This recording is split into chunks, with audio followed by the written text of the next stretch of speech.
കണ്ണൂരിലൂടെ നമ്മൾ സഞ്ചരിക്കുമ്പോൾ നമ്മുടെ രാജ്യം തെരഞ്ഞെടുപ്പിൻ്റെ ചൂടിലേക്ക് പോവുകയാണ്. ലോക്സഭാ തെരഞ്ഞെടുപ്പ് പടിവാതിൽക്കൽ എത്തി നിൽക്കുന്ന സാഹചര്യം. ഏത് നിമിഷവും തെരഞ്ഞെടുപ്പ് പ്രഖ്യാപിക്കാം. ഏതായാലും അത്തരത്തിൽ കുറച്ച് ചൂടുള്ള രാഷ്ട്രീയ വർത്തമാനം കൂടി കണ്ണൂരിലെത്തുമ്പോൾ നമ്മൾ പറയേണ്ടതുണ്ട്. ശ്രീ എം വി ജയരാജൻ നമ്മളോടൊപ്പം ഇപ്പോൾ തത്സമയം ഇവിടെ നിന്ന് ചേരുന്നുണ്ട്. Jayaraja, good morning. Good morning. എന്തൊക്കെയുണ്ട് തെരഞ്ഞെടുപ്പ് വിശേഷങ്ങളൊക്കെ അടുത്തു വരുന്നു? ചൂടിലേക്ക് പോവുകയാണല്ലേ കണ്ണൂർ? തെരഞ്ഞെടുപ്പിന് വേണ്ടിയിട്ട് LDF സജ്ജമായിരിക്കുകയാണ്.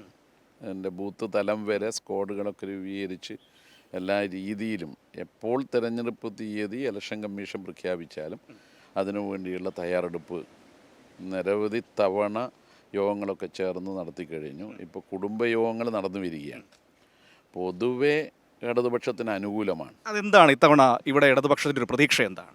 പ്രതീക്ഷ കണ്ണൂർ ജില്ല ഉൾക്കൊള്ളുന്നത് 3 പാർലമെൻറ്റ് മണ്ഡലത്തിൽ പെടുന്ന അസംബ്ലി മണ്ഡലങ്ങളാണ്. അപ്പം 3ഇടത്തും ഒന്ന് രാഷ്ട്രീയക്കാരനാണ്, ഒന്ന് BJP അധികാരത്തിൽ നിന്ന് പോകണം. കഴിഞ്ഞ തവണ കോൺഗ്രസിൻ്റെ നേതൃത്വത്തിൽ നടത്തിയ പ്രചരണം രാഹുൽ ഗാന്ധി ഭാവി പ്രധാനമന്ത്രിയാണ്. അവർ കേരളത്തിലാണ് മത്സരിക്കുന്നത്. അപ്പോൾ രാഹുൽ ഗാന്ധിയുടെ കരങ്ങൾക്ക് ശക്തി പകരാൻ നിങ്ങൾ UDFനെ വിജയിപ്പിക്കണം. LDFനെ വിജയിപ്പിച്ചാലും അവർ അവിടെ പോയാൽ രാഹുലിനാണ് വോട്ട് ചെയ്യുക. പിന്നെ നിങ്ങൾക്ക് ഡയറക്റ്റായിട്ട് തന്നെ UDFനെ എന്തുകൊണ്ട് MP മാരാക്കിക്കൂടാ? ഇതിൽ മതന്യൂനപക്ഷങ്ങൾ നല്ലതുപോലെ ആ പ്രചരണത്തിൽ കുടുങ്ങിപ്പോയിരുന്നു. ഇന്ന് സ്ഥിതി മാറി. അവർ അവിടെ പോയിട്ട് രാഹുലൊട്ട് പ്രധാനമന്ത്രിയാവുകയും ചെയ്തില്ല, പ്രധാന പ്രതിപക്ഷ കക്ഷിയായിട്ടും മാറിയില്ല. ഒപ്പം രാഹുലടക്കമുള്ള കോൺഗ്രസ്സുകാർ BJPയെ ചെറുക്കാൻ പ്രാപ്തിയുള്ളവരല്ല എന്ന് തെളിയിച്ചു. അത് ഇടതുപക്ഷം തന്നെയാണ്. BJP ഉയർത്തുന്ന ആഗോളവൽക്കരണ വർഗീയ വെല്ലുവിളിയെ തടയാൻ ഇടതുപക്ഷത്തിന് മാത്രമേ കഴിയൂ. അതായത് ഇന്നത്തെ ഇന്ത്യയിലൊരു പ്രതിരോധത്തിന് പാർലമെന്റിൽ പരമാവധി ഇടതുപക്ഷ അംഗങ്ങൾ വേണം എന്ന ബോധ്യം പൊതുസമൂഹത്തിനുണ്ടോ? ഉണ്ട്. അത് നല്ലതുപോലെയുള്ള ജില്ലകളിലൊന്നാണ് കണ്ണൂർ. അപ്പം അതുകൊണ്ട് തന്നെ രാഷ്ട്രീയ കാരണങ്ങളാൽ മതനിരപേക്ഷവാദികളും മതവിശ്വാസികളും ഒരുമിച്ച് നിന്ന് ഇടതുപക്ഷത്തെ വിജയിപ്പിക്കുക എന്നുള്ള കാഴ്ചപ്പാടിലാണുള്ളത്. രണ്ടാമതൊരു കാരണമുണ്ട്.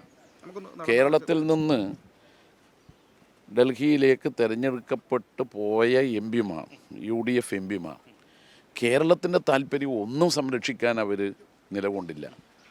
നമുക്ക് എയിംസോ കോച്ച് ഫാക്ടറിയോ റെയിൽവേ സോണോ അതുപോലെയുള്ള വാഗ്ദാനം ചെയ്യപ്പെട്ട പദ്ധതികളൊന്നും നേടിയെടുക്കാൻ കഴിഞ്ഞില്ലെന്ന് മാത്രമല്ല, അർഹതപ്പെട്ട പണവും കേന്ദ്രം തരുന്നില്ല. അതൊരു ചെറിയ പ്രശ്നമല്ല. ഇപ്പോൾ സുപ്രീം കോടതിയിൽ ഏറ്റവും ഒടുവിൽ കേസ് എത്തി നിൽക്കുമ്പോൾ അവർ അവിടെ കൊടുത്ത മറുപടി നിങ്ങൾ കേസ് പിൻവലിച്ചാൽ തരാമെന്നാണ്.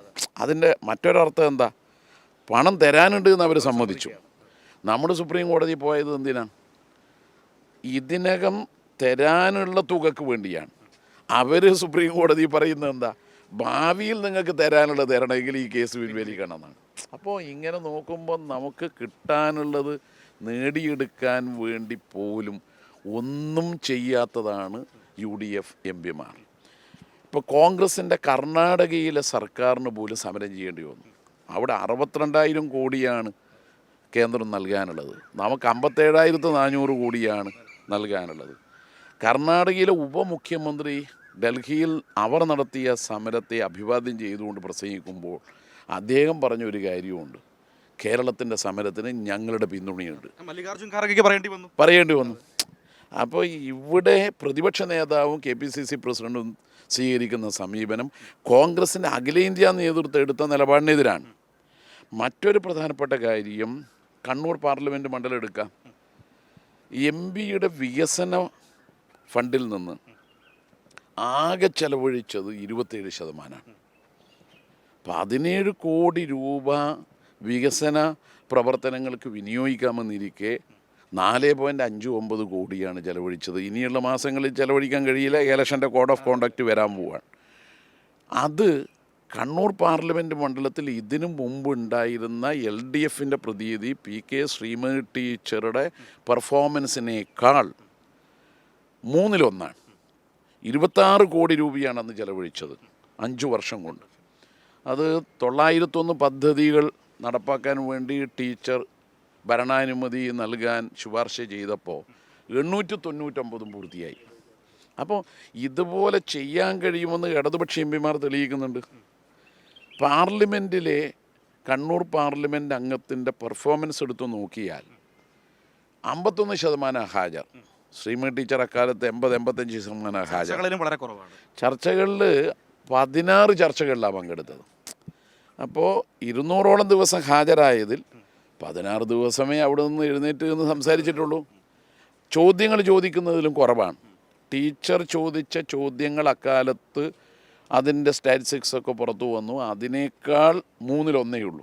അപ്പോൾ ഇങ്ങനെ എല്ലാ നിലയിലും പാർലമെൻറ്റകത്ത് ഒരു എം പി എന്ന നിലയിലുള്ള പെർഫോമൻസും മോശമാണ്, മണ്ഡലത്തിലെ വികസന കാര്യങ്ങളിലും മോശമാണ്. അവസാന കാലമാകുമ്പോഴേക്കും മണ്ഡലത്തിൽ അദ്ദേഹത്തെ കാണാനേ ഇല്ല. അപ്പോൾ ഇതെല്ലാം കൊണ്ട് കണ്ണൂർ പാർലമെൻറ്റ് മണ്ഡലത്തെ സംബന്ധിച്ചിടത്തോളം ഇടതുപക്ഷത്തിൻ്റെ വിജയപ്രതീക്ഷ അത് നല്ലതുപോലെയുണ്ട്.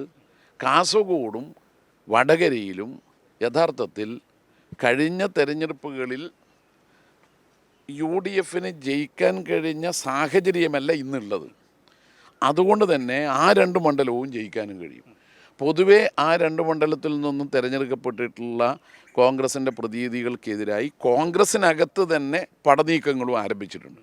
അപ്പോൾ അതുകൊണ്ട് കണ്ണൂരിനെ സംബന്ധിച്ചിടത്തോളം 3 പാർലമെൻറ്റ് മണ്ഡലത്തിൽ പെടുന്ന പ്രദേശങ്ങൾ ഉൾക്കൊള്ളുന്ന ജില്ലയായതുകൊണ്ട് തന്നെ ഇടതുപക്ഷത്തിന് നല്ല വിജയമുണ്ടാകുമെന്നാണ് പ്രതീക്ഷിക്കുന്നത്.